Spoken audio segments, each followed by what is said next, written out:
It is important to know that there are different types of sugar. It is important to know that there are different types of sugar. Processed sugar is different from natural sugar.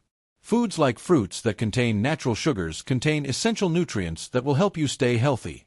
It's worth monitoring the amount of processed sugar you consume. Processed sugar, also called refined sugar, is sugar that's taken from foods like sugarcane or sugar beets, chemically processed, and added to other foods. Processed sugar is high in calories and doesn't provide much nutritional value. Excessive consumption of processed sugar can increase your risk of heart disease, diabetes, weight gain, and obesity, liver disease, dementia, depression, and some cancers. According to the Dietary Guidelines for Americans, processed sugars should make up less than 10% of calories for children ages 2 and up. Children under 2 should not have added sugar. Here are 4 ways to reduce the amount of processed sugar in your diet. 1. Add flavor to drink more water. Beverages like soda, sports or energy drinks, and juices can be high in processed sugar. Whether you're drinking a slushie or an iced coffee, if it's not water, you're likely consuming a lot of added sugar. Choosing water over sweetened beverages is one of the most effective ways to reduce your added sugar intake. 2. Look for added sugar on food labels.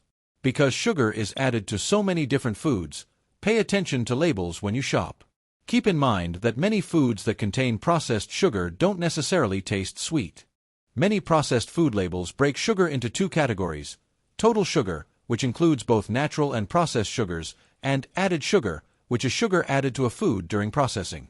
It's best to look for products with little or no added sugar. 3. Use fruit instead of sugar to sweeten your food. Try switching to fruits like strawberries, blueberries, or bananas to sweeten your breakfast cereal or morning meal without adding refined sugar. And remember, you can make the transition gradually, like adding a handful of blueberries to your oatmeal and cutting back on the brown sugar. Over time, you can adjust the ratios as you get used to the different flavors.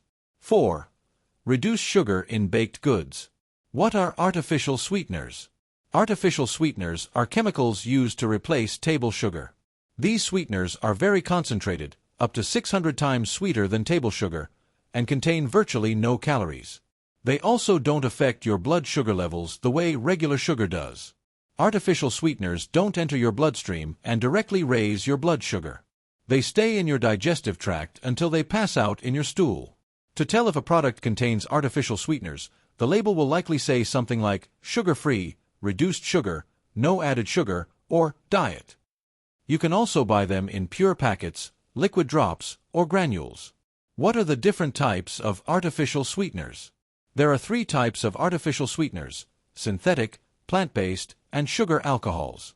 The following sugar substitutes are approved by the U.S. Food and Drug Administration, FDA, and are cleared for use in the United States.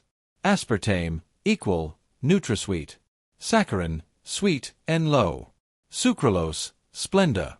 Neotame, Nutame. Acesulfame K, Sunnit, Sweet 1. Advantame. Purified stevia leaf extracts, Truvia, Purevia. The FDA also allows the use of sugar alcohols such as sorbitol, xylitol, and mannitol. Are artificial sweeteners safe? Artificial sweeteners are generally considered safe, but like table sugar, they are not without their drawbacks. Here are some pros and cons to consider. Pros. Blood sugar control. Artificial sweeteners are not carbohydrates, so they may be beneficial for people with diabetes. They do not raise blood sugar. Dental health. Unlike sugar, artificial sweeteners do not contribute to tooth decay. The lack of fermentable carbohydrates reduces the chances of harmful bacteria in the mouth to form enamel-eroding acids. Low calorie. These sugar substitutes often contain few or no calories. This makes them an attractive option for those trying to watch their weight or calorie intake. Cons. Because they are sweeter than sugar, these ingredients can train your taste buds to prefer sweetness.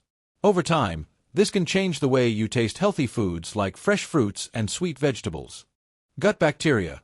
Some research suggests that long-term use of artificial sweeteners may lead to the development of glucose intolerance by altering the composition of your gut bacteria or good bacteria.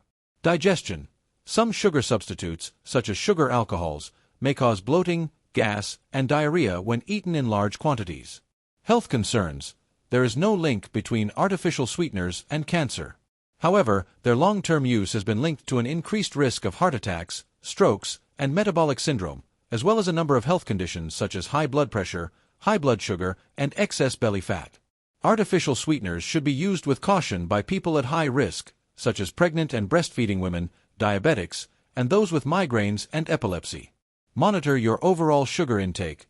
Keep an eye on your overall sugar intake.